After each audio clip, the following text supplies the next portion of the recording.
நீதிமன்றம் சொல்லிச்சு, நீதிமன்றம் சொல்லிச்சு. எந்த மன்றம் சொல்றது நான் கேட்க தயாரில்ல. எங்கள் மக்கள் மன்றம் சொல்றதா எங்களுக்கு முக்கியம்.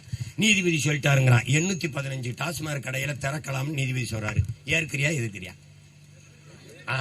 எதிர்க்கிறியா?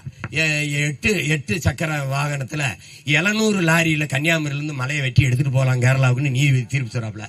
ஏற்கிறியா எதிர்க்கிறியா? இது நீதியா? நீதியா? அப்ப அநீதிக்கு எதிராக புரட்சி செய்யறவன் நாங்க. அநீதியை அச்சங்கொள்ளாமல் துணிந்து எதிர்த்து போராடுகிறவன் எவனோ அவனே உண்மையான ஜிஹாத். நபிகள் நாயகம் ஸல்லல்லாஹு அலைஹி வஸல்லம் அவர்கள் நமக்கு சொல்லியிருக்கார்கள்.